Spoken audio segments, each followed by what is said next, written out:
دنیا کو اللہ تعالیٰ نے عمل کی جگہ بنایا ہے، دارالاسباب بنایا ہے، نیکی کرنے بھیجا ہے، حقوق العباد ادا کرنے ہمیں بھیجا ہے، یہاں بیٹھ کر اپنی جنت کی تیاری کرنے کے لیے بھیجا ہے، دوزخ کی آگ کو ٹھنڈا کرنے کے لیے بھیجا ہے۔ یہ جو مزاج امت مسلمہ نے اپنایا ہے کہ دنیا جمع کرنا، دولت اکٹھی کرنا، اپنی زندگی کی دوڑ پیسوں سے شروع کرنا اور پیسوں پہ ختم کرنا، اس کو پسند نہیں کیا نہ اللہ نے نہ اللہ کے رسول صلی اللہ علیہ وسلم۔ رزق حلال کمانے کو عبادت کہا، لیکن مقصود رزق حلال نہیں، مقصود اللہ کی ذات ہے، مقصود اللہ کے رسول صلی اللہ علیہ وسلم کی ذات ہے۔ ہمارے ہاں بڑی ترتیب کے ساتھ یہ چیز نسل در نسل منتقل ہو رہی ہے کہ پیسہ کیسے جمع کرنا ہے۔ بچہ بڑا سیٹ ہے جی، کس طرح سیٹ ہے؟ کہتے ہیں ڈھیر سارے پیسے کماتا ہے، امپورٹ ایکسپورٹ کا بزنس ہے، مال بھیجتا بھی ہے، منگاتا بھی ہے، بڑا سیٹ ہے۔ تو بچے سے پوچھا بیٹے تیرا کیا حال ہے، تو سیٹ ہے؟ کہتا بڑی تکلیف میں ہوں، سوتا بھی ہوں تو کانوں میں فون کی گھنٹیاں بجتی رہتی، آزمائش کا شکار ہوں، صبح و شام تکلیفوں میں وقت بیتتا ہے۔ یہ کس طرح کا سیٹ ہے بچہ؟ ہماری منصوبہ بندی ہوتی ہے کہ بچے کو ایسی جگہ لگانا ہے جہاں سے وہ جھاڑو کے ساتھ پیسے اکٹھے کر سکے۔ کیسے وہ سیٹ ہوگا؟ کس طرح کر کے نظام چلے گا؟ رزق حلال کمانے کو حضور صلی اللہ علیہ وسلم نے عبادت کا درجہ دیا ہے۔ نبی پاک صلی اللہ علیہ وسلم نے حقوق العباد ادا کرنے کو بھی اللہ کے قرب کا ذریعہ بنایا ہے، اور میں نے عرض کی کہ یہ تو صرف منزل نہیں ہے، یہ تو راستہ ہے، یہ تو سفر ہے۔ جو لوگ سفر کوئی منزل بنا لیتے ہیں وہ نادان ہوتے ہیں۔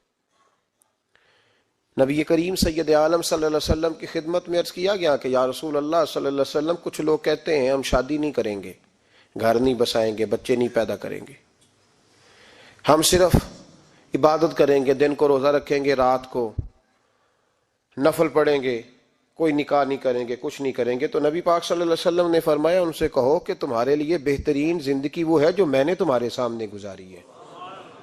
میں آرام بھی کرتا ہوں، نکاح بھی کرتا ہوں، عورتوں کا حق بھی ادا کرتا ہوں، میں اپنے بچوں کی دیکھ بھال بھی کرتا ہوں۔ فرمایا تم پر تمہارے خدا کا اگر حق ہے تو تمہارے نفس کا بھی تم پر حق ہے، تمہاری آنکھ کا بھی حق ہے، وہ آرام کرنا چاہتی ہے۔ یہ ساری ترتیب ہمیں نبی پاک صلی اللہ علیہ وسلم نے دی، لیکن ہمیں فرمایا کہ مقصود تمہارا خدا ہے، مقصود تمہارے رب کی رضا ہے، تمہارے نبی پاک علیہ السلام کی غلامی تمہاری منزل ہے۔ اتنا لمبا چوڑا معاملہ جو فقط دنیا کا ہم نے بنا لیا ہے، اور پھر اس دنیا اصل جو محبت ہے نا، وہ بیس جو ہے وہ دولت کی محبت ہے، رشتے دولت کے، ناطے دولت کے، تعلقات دولت کے، اسلام دعا دولت کی۔ میرے محبوب علیہ الصلوۃ والسلام نے فرمایا حب الدنیا رأسۃ کل خطیئہ، یہ جو دنیا کی محبت ہے نا، یہ ہر گناہ کی جڑ ہے۔ جب انسان دنیا کی دولت سے پیار کرنے لگ جاتا ہے، پھر وہ قتل بھی کرتا ہے، پھر وہ ظلم بھی کرتا ہے، پھر وہ زیادتی بھی کرتا ہے، پھر وہ حرام بھی کھاتا ہے، پھر وہ یتیم کو بھی لوٹتا ہے، پھر بیوہ کا مال کھانا بھی اسے پریشان نہیں کرتا، پھر کروڑوں روپیہ ہضم کر لیتا ہے، لکڑ پتھر ہر چیز اس کو ہضم ہونے لگتی ہے۔ اصل بات یہ ہے کہ اسے محبت دنیا کی دولت سے ہو گئی ہے۔ ایک بزرگ کے پاس ایک نوجوان آیا، اس نے کہا حضرت جی میرا نماز میں دل نہیں لگتا۔ تو بزرگ فرمانے لگے تیرا مسئلہ اصل یہ نہیں، تیرا مسئلہ اور ہے۔ نے کہا حضور سمجھا دیں۔ تو وہ فرمانے لگے کچھ بندے ایسے ہیں جو تمہیں ٹیلی فون کرتے ہیں اور تم ان کا فون نہیں اٹھاتے، اور کچھ ایسے ہیں جن کو تم دن میں خود 3 دفعہ فون کر کے حال پوچھتے ہو۔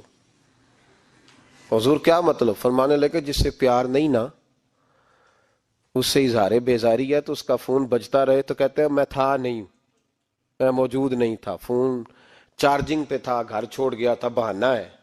اور جس سے محبت ہے اس کو ٹیلی فون کر کے کہتے ہیں آپ پریشان تو نہیں ہوتے؟ بس میرا سلام لینے کو دل کر رہا تھا۔ فرمانے لگے کہ تیرا اصل مسئلہ یہ ہے کہ تو نے محبت نہیں کی اللہ رسول سے. اگر تیرا خدا رسول سے پیار ہوتا تو یہ جملہ کیسے آتا کہ نماز کو دل نہیں کرتا؟ پھر تو تیرا تہجد کو بھی دل کرتا, پھر تو تیرا ہر وقت قرآن پاک سینے سے چمٹائے رکھنے کو دل کرتا, اس لیے کہ تیرا مقصود اللہ کی ذات ہوتی.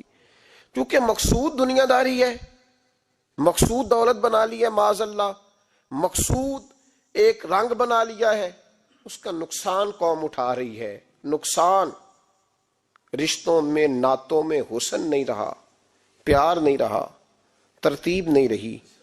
ایک ناروے سے دوست نے فون کیا, مجھے کہنے لگے آپ بڑی تقریریں کرتے ہیں, کوئی ہمارے حق میں بھی کر دو. تو میں نے کہا کہ آپ کو کیا ہے؟ کہنے لگے آپ پردیسیوں کی مجبوریاں نہیں سمجھتے. میں نے کہا کیا ہوا؟ کہنے لگے حضرت جی شکوہ ہے کہ ہمارے اپنے ہمیں جب بھی فون کرتے ہیں وہ یہ نہیں پوچھتے کہ شام کا کھانا کھایا ہے کہ نہیں کھایا. وہ کہتے ہیں شادی آ گئی ہے تو جلدی کرو, پیسے بھیج دو, فٹافٹ کرو.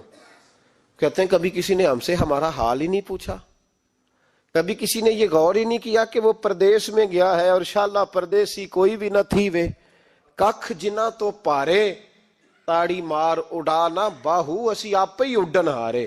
تو تیار بیٹھے ہیں, حال ہی کوئی نہیں پردیس میں. یہاں حال یہ ہے کہ جو فون کرتا ہے, ایک بزرگ کہنے لگے کہ 22-23 سال دیے ہیں پردیس کو, تو اپنی ہی بیوی کو فون کیا ہے کہ اب نہیں ہوتا, گھٹنوں میں درد رہتا ہے, کمر کمزور ہو گئی ہے, اب میرا دل کرتا ہے گھر آؤں اور میں اپنے گھر میں بیٹھ کے بچوں کے بیچ بیٹھ کے روٹی کھاؤں. اعصاب کمزور ہو گئے ہیں, دل کی دھڑکن تیز رہتی, پتہ نہیں کب وقت آ جائے. تو کہتے ہیں میری بیوی جسے میرے دکھ سکھ کا ساتھی ہونا چاہیے, وہ کہتی ہے چلیں 3-4 سال اور لگا لیں پھر آ جانا. وہ بھائی کیا اس شخص کے ساتھ کیا تعلق ہے؟ اس کا بھائی اسے فون کرتا ہے تو کہتا ہے میں پیسے دے دوں گا, جب آؤ نا تو ایک موبائل ضرور لے آنا. اس کو لوگ فون کرتے ہیں, رابطہ کرتے ہیں کہ جناب وہ ایک چھوٹی سی چیز, وہ میں پیسے دے دوں گا. تو پیسے دینے ہیں تو یہاں سے کون سی چیز نہیں ملتی؟ صرف فرمائشیں, لوگوں کے ساتھ تعلق صرف جیب کا, رشتہ صرف جو ہے وہ تعلق صرف اس چیز کا کہ وہ آدمی ایک ATM مشین ہے تو فٹافٹ کارڈ ڈالو تاکہ آپ کے حصے کے پیسے نکل آئیں. یہ مزاج اس نے نقصان کیا ہے, دراڑیں پڑ گئی ہیں, حالات بگڑ گئے ہیں. میرے نبی کریم سید عالم صلی اللہ تعالی علیہ وسلم نے رشتوں کو جو وقار دیا, امام غزالی رحمۃ اللہ تعالی علیہ نے لکھا ہے مکاشفۃ القلوب میں, فرماتے ہیں کچھ لوگ قیامت کے قریب آئیں گے جن کے نبی پاک صلی اللہ علیہ وسلم نے نشاندہی کی ہے, ان کے پاس کوئی شخص نہ بیٹھے ورنہ اس کا دل کالا ہو جائے گا. کہ حضور وہ کون سے؟ تو فرمانے لگے نبی پاک نے کچھ لوگ بتائے ہیں, ان کے پاس نہیں بیٹھنا. کون سے؟ مصطفیٰ کریم نے فرمایا یحبون الدنیا وینسون الآخرہ, جو دنیا کو سے پیار کرنے لگے اور آخرت کو بھول جائیں. امام صاحب فرماتے ہیں ان سے دور رہنا, دل کالا ہو جائے گا. یحبون المال وینسون الحساب, وہ جو نبی پاک نے فرمایا نا کچھ لوگ آئیں گے جو مال سے تو پیار کریں گے پر اس کے حساب کو بھول جائیں گے, ان سے بچنا. فرمایا یحبون القصور وینسون المقبرہ, جو مکانوں سے تو پیار کریں گے پر اپنی قبروں کو بھول جائیں گے. اور فرمایا ان لوگوں سے بھی بچ کے رہنا, ان سے بھی پرہیز کرنا جو لوگ یحبون الخلق وینسون الخالق, جو لوگ مخلوق سے تو پیار کریں گے, بندوں سے بڑا پیار کریں گے لیکن اپنے رب کو بھول جائیں گے, ان لوگوں سے بھی بچیں. ایسے لوگوں سے نبی پاک صلی اللہ علیہ وسلم نے نشاندہی کی, ان سے بچیں. تعلقات میں خلوص ہوتا ہے, جب کوئی آپ کی غربت سے پیار کرتا ہے تو وہ آپ کا اصل دوست ہوتا ہے. جب وہ آپ کی تنہائیوں سے آزمائشوں سے پیار کرتا ہے تو اس کا آپ کے ساتھ رشتہ خالص ہوتا ہے. جو آدمی دولت کو دیکھ کر پیار کرے اور دولت کو دیکھ کر آپ کے ساتھ وابستگی کا اظہار کرے تو اس شخص کا پیار سیدھا سیدھا. میرے رسول پاک سید عالم صلی اللہ علیہ وسلم نے ہمیں استغنا کا حکم دیا ہے, بے نیازی کا. یہ دنیا داری میں الجھنا, دنیا کے بن کے جینا, دنیا کے ہو کے رہنا. آپ یقین کریں سارے رشتے, میں نے سعودی عرب میں پیر دیکھے, پیر مریدوں کی لسٹیں لے کے جاتے, ان کو ٹیلی فون ہوتا ہے تمہارے پیر صاحب آ گئے ہیں تم بھی پہنچ جاؤ, ٹھنڈی بوتلیں لے آنا آتی دفعہ. وہاں وزن اٹھایا نہیں جاتا واپسی پہ. ہمارے کئی سنگی ناراض ہو گئے، حضرت آپ آتے ہیں تو آپ بتاتے نہیں، تو میں کہتا ہوں یہاں بھی یہی کام کرنا ہے، ہم تو اپنے گناہوں کی معافی لینے آئے، تو ہم جس کام آئے ہمیں کرنے دو، کیوں الجھاتے ہو؟ وہاں جا کے بھی جہاں خالصتاً انسان کا رجوع اللہ کا وقت ہے، وہاں بھی وہی حالات پیدا ہو گئے، ہر طرف دنیا داری۔ اور یہ پیروں کی بات کرتا ہوں تو آپ بڑے مسکراتے ہیں، میں نے بڑے بڑے مفت خورے دیکھے ہیں، بڑے بڑے، یہ ہر طبقے میں ہوتے ہیں، ہر طبقے میں۔ ایک صاحب مجھے ایئرپورٹ پہ ملے، کہنے لگے جی کتنے دن رہا ہوں، ماشاءاللہ ایک دن بھی روٹی جیب سے نہیں کھائی۔ میں نے کہا بڑے کامیاب ہو کے آ رہے ہیں آپ، یہ تو بات باعث فخر ہے، جا کے کسی اخبار میں فوٹو چھپاؤ۔ کہنے لگے جی بڑے دوست، بڑے سنگی، بڑے کوئی ادھر سے کوئی چیز لے کے آ رہا ہے ادھر سے، تو میں نے کہا یہ کوئی فخر والی بات ہے، کوئی بتانے والی بات ہے؟ تو اللہ کی بڑا ہے جی بھائی، مفت خوری کا مزاج اور توجہ رکھنا کہ اب اس سے مجھے کیا مل سکتا ہے، اور اگر کوئی نہیں لے کے آیا واپس گیا تو شکوہ کرنا، دیکھو چل کے آ گیا، اس کو خبر ہی نہیں کہ جاتے دفعہ چلو بندہ 6 بوتلیں لے جائے، کیا فرق پڑتا ہے؟ یہ کمزور ذہن ہے، یہ دنیا داری ہے، یہ نفس پرستی ہے، یہ پیسے کی غلامی ہے۔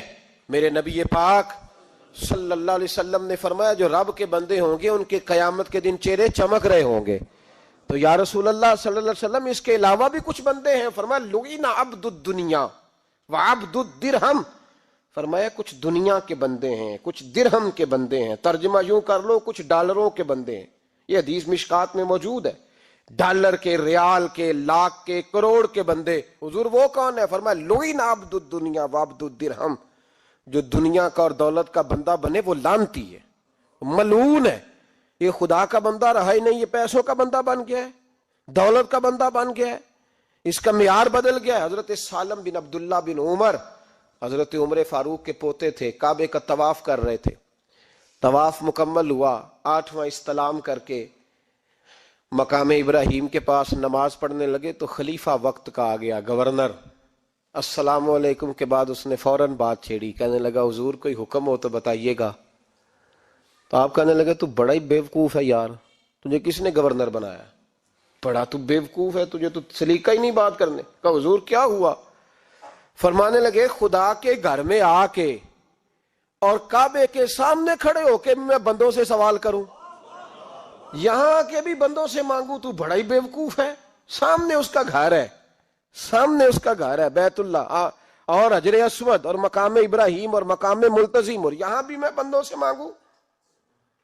کہتا ہے مجھے بھی کبھی کسی نے ڈانٹا نہیں تھا، میرے بھی پیروں تک پسینہ نکل گیا، تو میں مسجد الحرام سے باہر نکل کے، یوں سمجھ لیں کہ جب لوگ باب عبدالعزیز سے یا باب فہد سے باہر آ جاتے ہیں، کہتے ہیں باہر نکل کے نا میں کھڑا ہو گیا، میں نے کہا چلو فارغ ہو کے آتے ہیں تو بات کرتا ہوں۔ حضرت فارغ ہو کے آئے تو میں نے کہا حضور اب تو بیت اللہ سامنے نہیں، اب بھی کوئی سوال کرے؟ تو فرمانے لگے اچھا ضروری ہے؟ کہا حضور ضروری ہے۔ تو فرمانے لگے چل پہلے بتا تجھ سے دین مانگوں کہ دنیا مانگوں، بول۔ تو کہنے لگا حضور میرے پاس تو دنیا ہی ہے، دین تو آپ کے پاس ہے۔ جب یہ جواب دیا تو حضرت سالم چلنے لگے، اور چلتے چلتے فرمانے لگے جا اپنا کام کر، دنیا تو میں نے اس سے کبھی نہیں مانگی جس نے دنیا بنائی ہے، میں نے اس سے نہیں کبھی مانگی، تو کیا حیثیت رکھتا ہے؟ میں نے تو اس سے بھی جب بھی مانگا ہے یا اس کا قرب مانگا ہے یا اس کے رسول کی غلامی مانگی ہے، تو اس سے نہیں مانگتا جس نے بنائی ہے، تو کیا دے سکتا ہے؟ تیری کیا حیثیت ہے؟ تو بھائی ان لوگوں نے قریب پھٹکنے نہیں دیا، ان کے قریب یہ چیز آئی نہیں، بے نیاز لوگ تھے، توجہ ہی نہیں تھی۔ حضرت محبوب سبحانی غوث اعظم شیخ عبد القادر جیلانی رضی اللہ تعالیٰ عنہ، آپ ایک کاروبار بھی کرتے تھے، تو آپ کا کچھ مال آ رہا تھا جہاز کے ذریعے، ایک بندے نے خبر دی کان میں حضور جہاز ڈوب گیا، فرمانے لگے الحمدللہ الحمدللہ۔ ڈوب گیا جناب، یہاں جہاز ڈوب جائے تو بندہ بھی ڈوب جاتا ہے۔ کہتے ہیں صاحب انتقال کر گئے، 10 لاکھ کا نقصان ہو گیا تھا، مال ڈوب گیا پورا جہاز ہی، فرمایا الحمدللہ، اور تم نے جلدی کی خبر دینے میں سبق پڑھا رہا تھا، کیوں مجھے دخل اندازی دی تم نے میرے کام میں، کیوں دخل اندازی کی؟ سب الحمدللہ۔ تھوڑی دیر کے بعد اس نے پھر کان میں کہا حضور وہ غلط خبر تھی، جہاز بچ گیا، فرمانے لگے الحمدللہ۔ پھر شاگردوں سے کہنے لگے میرا چہرہ دیکھ رہے تھے پہلی خبر کے بعد بھی، اس خبر کے بعد بھی؟ کہا حضور دیکھ رہے تھے۔ فرمایا کوئی تبدیلی تو نہیں آئی؟ کہا حضور نہیں۔ فرمانے لگے شکر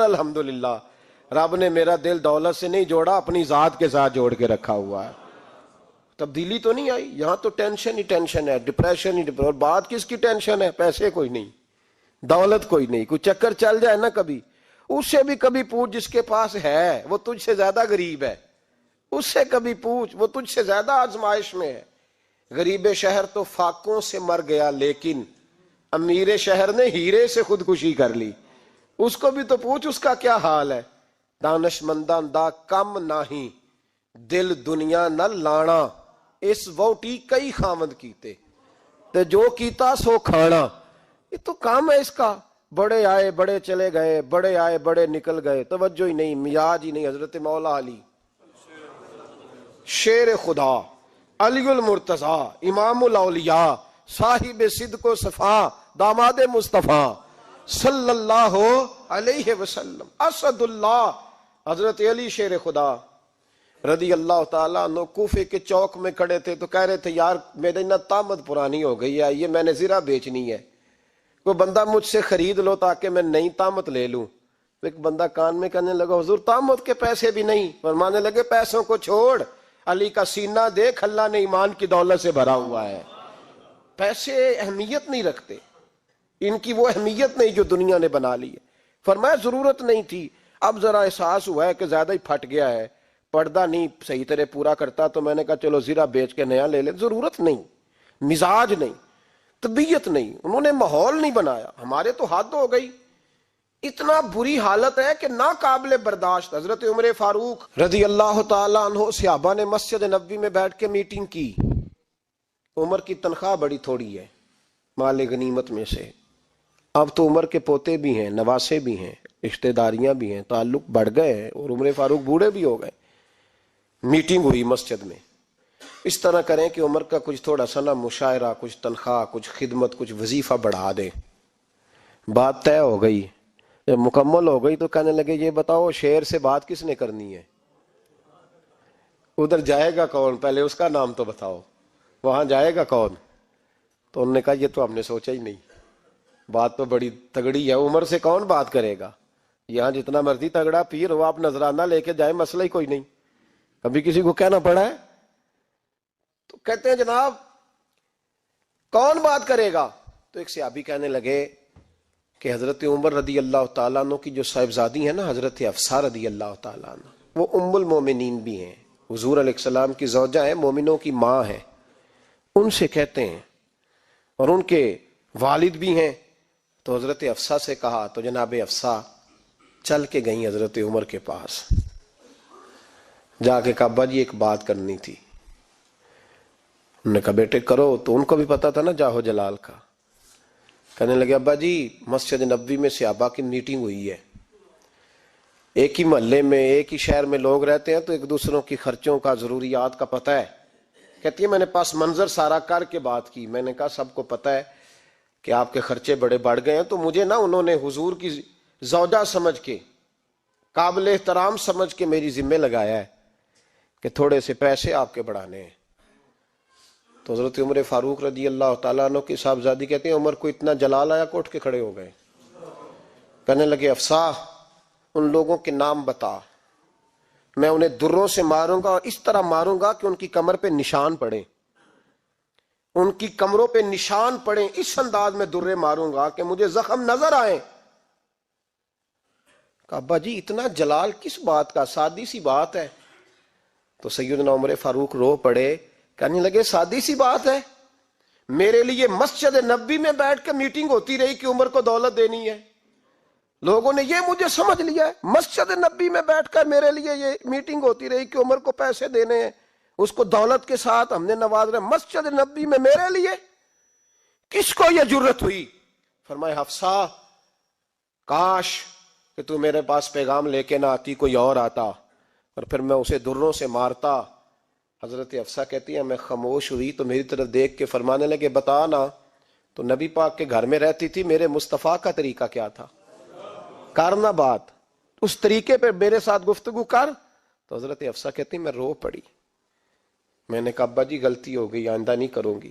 بھائی معیار بنایا ہوا تھا. آپ یقین کریں ہمارے تعلقات آپ شادی پہ دیکھ لیں, جو غریب رشتہ دار ہے اسے کون بنانے جاتا ہے, لیکن ساری برادری کٹھی اس کے دروازے پہ بیٹھی ہے، جس نے آنا ہے تو کچھ لے کے آنا ہے۔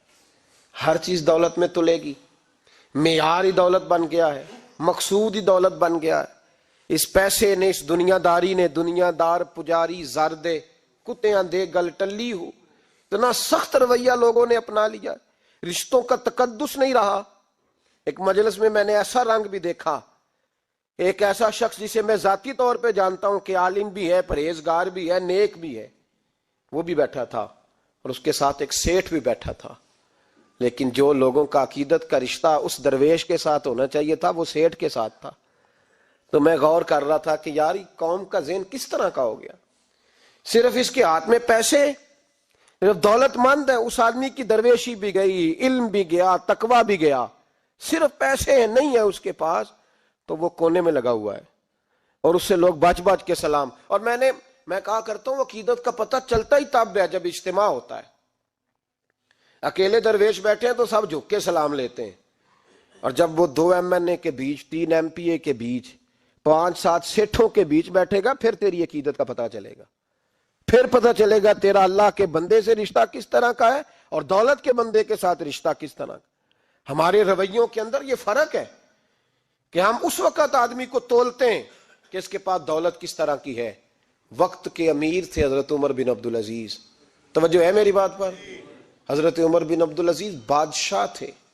اب ہم لوگوں نے بھی بچوں کا بہانہ لگایا ہوا ہے نا، بس جی وہ میں چاہتا ہوں بچوں کا کچھ بن جائے، تو بچے بالغ ہو گئے تو کرانا رجسٹریاں ان کے نام، فارغ ہو جاؤ، آ جاؤ مسجد میں چھوڑو، لیکن پھر بھی کنجیاں دینے کو دل نہیں کرتا، پھر بھی بابا جی کی پیالیوں سے مرنے کے بعد پیسے نکلتے ہیں، پھر بھی ان کے تکیے کے بیچ سے بھی کچھ وہ نوٹ نکل آتے ہیں جو اب چلتے بھی نہیں، گزر گیا زمانہ، جو لگتے ہی نہیں۔ بزرگ ناراض نہ ہو جائیں، لیکن جو بات کر رہا ہوں بہرحال اس کے پیچھے کچھ پس منظر ہے، یہ بھی بہانہ ہے۔ بینک بیلنس اپنے نام، زمین جائیداد ساری اپنے نام، اور کمائی کس کے لیے کر رہا ہے؟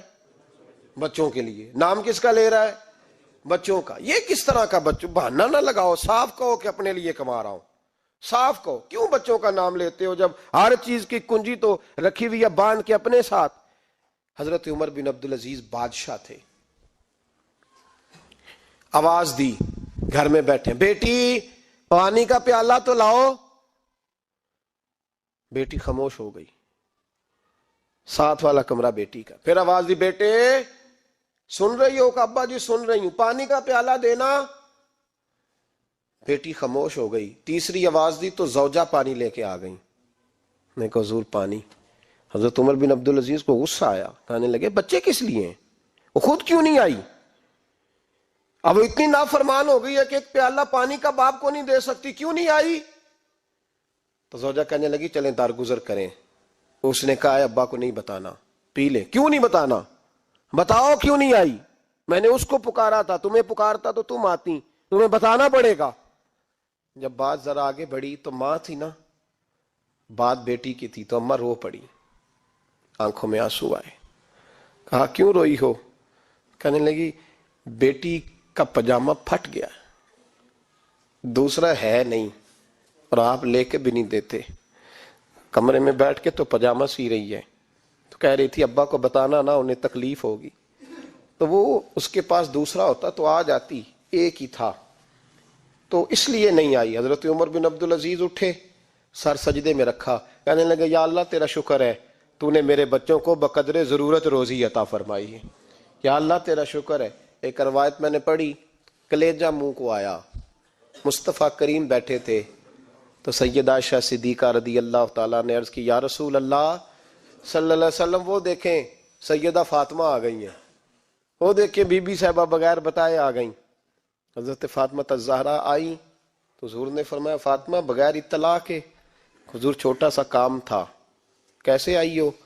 تو بی بی صاحبہ نے نا، عورتوں کا پلو ہوتا ہے نا چادر کا، پلو کھولا تو ایک روٹی بندھی ہوئی تھی، ایک روٹی چادر میں، یہاں لوگ زیور باندھتے ہیں، دولت باندھتے ہیں، ایک روٹی حضرت فاطمہ نے پلو میں باندھی، کھول کے پیش کی۔ کہ بیٹے یہ کیا ہے؟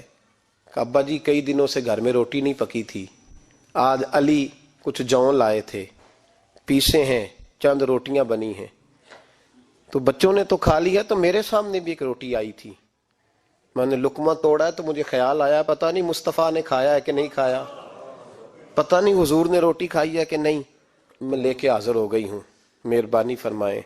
تو فرمایا بیٹے بیٹھ جا۔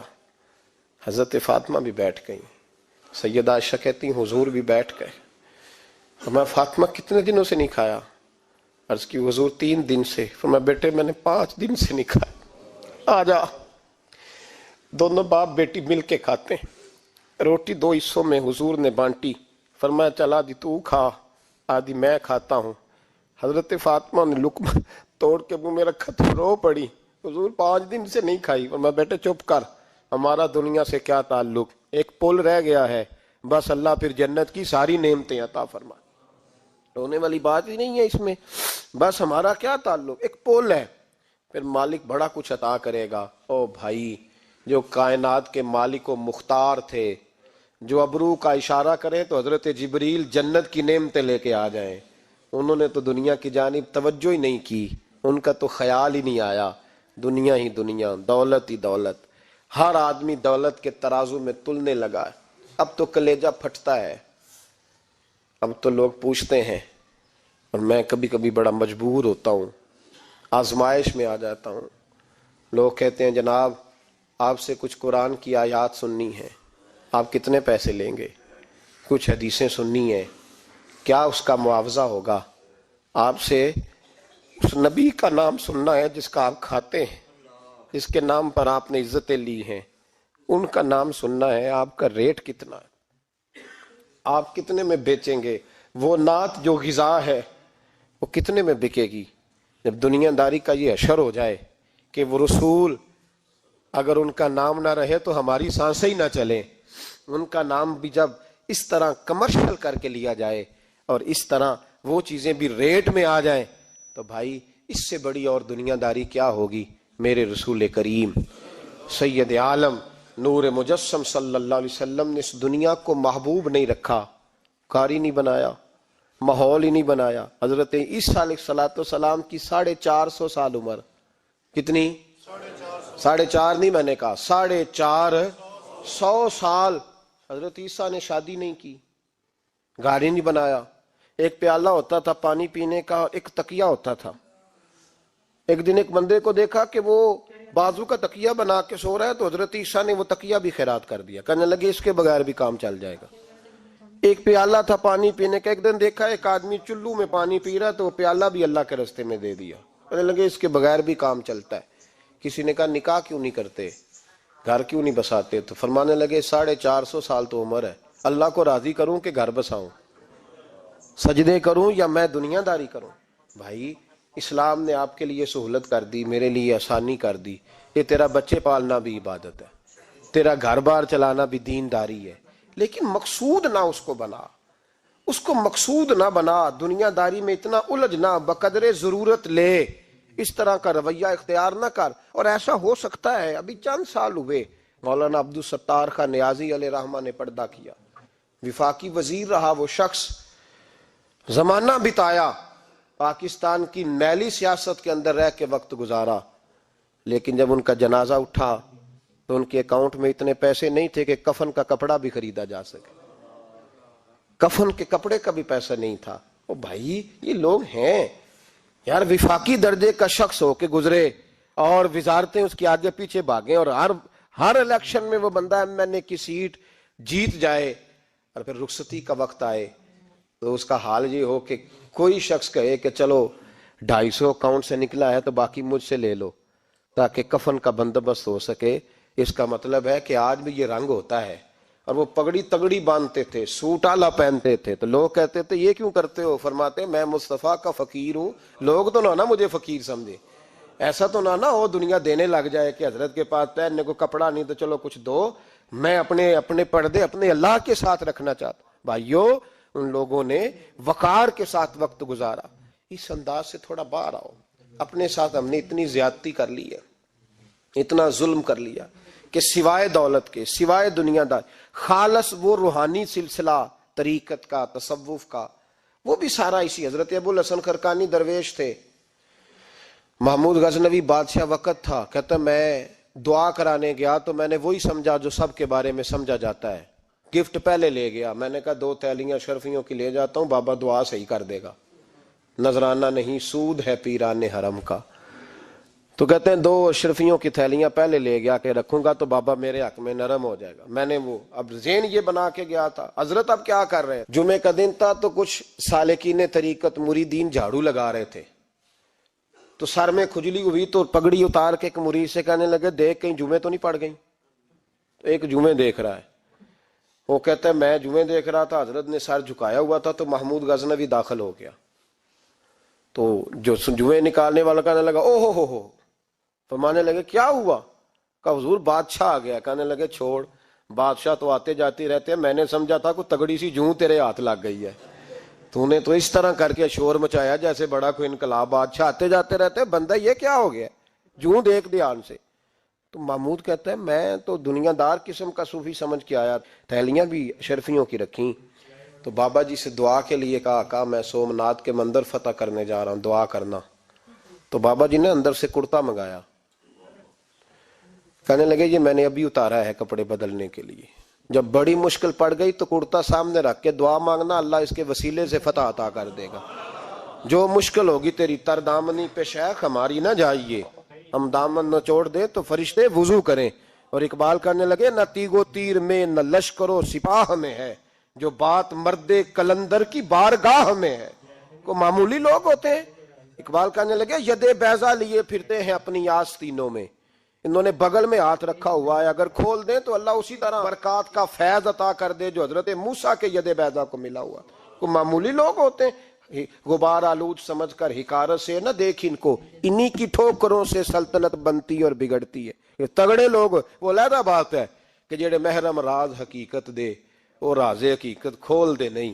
جنہ ویکھیا نہیں ہو کرن گلاں, جنہ ویکھ لیا ہو تے بول دے ہی نہیں. یہ بات علیحدہ ہے کہ وہ بیان کرنا پسند نہیں کرتے, پردوں میں چھپے رہتے ہیں, ورنہ تو اللہ نے بڑے اعزازات دیے ہوتے. محمود کہنے لگا کہ بابا جی نے دعا کی اللہ اگر اس کی نیت صحیح ہے تو اسے کامیابی عطا کرنا, اس کی مدد کرنا. مجھے کہنے لگے کچھ کھائے گا, میں نے کہا کھانا ہے. تو کہنے لگے بادشاہ کے لیے وہ کھانا لانا جو سویرے میں نے کھایا ہے. تو میں نے کہا پیروں کا لنگر ہوگا, چھوٹے گوشت کی یخنی میں انہوں نے روٹیاں بریک کر کے ڈالی ہوں گی, حضرت کی صحت ٹھیک نہیں رہتی, گھٹنوں میں درد ہے. تو میں تو یہ سمجھا تھا کہ کوئی دیسی گھی کی چوری آئے گی, لیکن ٹکڑا آیا ایک روٹی کا, آدھا خشک ٹکڑا اور پانی کا پیالہ.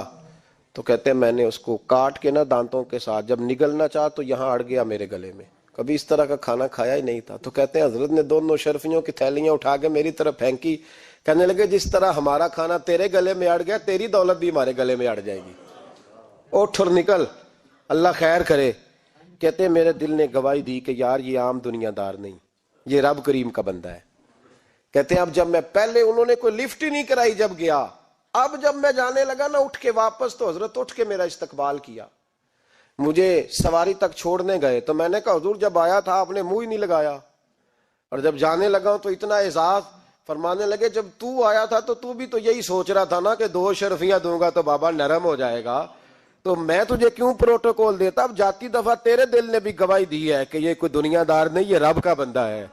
تو رب کے بندے کے پاس آئے تو تیری عزت نہ کروں. عرض یہ کرنا چاہ رہا ہوں کہ اتنی لمبی چوڑی دنیا داری اس کو مقصود نہ بناؤ. یہ جب مقصود بن جاتی ہے تو بے کیف سجدے, بے سرور زندگی, کسی کا پیار نہیں رہتا. غریبوں کے بارے میں بھی لوگ تبصرہ کرتے ہیں, ہم سے نہیں غریب پالے جاتے, کمائے محنت کرے کھائے, پھر لوگ دھتکارتے ہیں.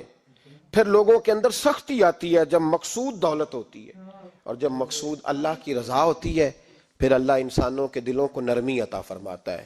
اس کو مقصود نہ بناؤ, اس کو مقصود خدا کی ذات, اللہ کی ذات, فکر آخرت, قرآن سینے سے رہے, اور زبان پر جو چیز ہر وقت جاری رہے وہ رسول اللہ کا درود و سلام. باقی چیزوں کو مقصد نہ بنائیں. یہ دنیا مقصد بن گئی تو یہ زندگی کو کھڑا کر دے گی, جام کر دے گی, پھر آگے پیچھے کچھ نہیں ہوگا. پھر الہاکم التکاثر حتی زرتم المقابر, فرمایا لوگ دولت کے پیچھے اس طرح لگے کہ پھر انہیں قبریں دیکھ لیں. میں کئی دفعہ کہا کرتا ہوں کہ لوگ مسجدوں میں تو نہیں آئے, قبروں میں چلے گئے. اتنے مصروف ہوئے کہ مسجد آنے کا ٹائم نہیں ملا اور وہ قبروں میں چلے گئے. نماز نہیں پڑھی, یہاں تک کہ ان کی نماز لوگوں نے پڑھ ڈالی. اتنا نہ دنیا داری کرو، اتنا نہ اس کو مقصود بناؤ، جتنی اس کی حد ہے اس کو اسی حد میں رکھو۔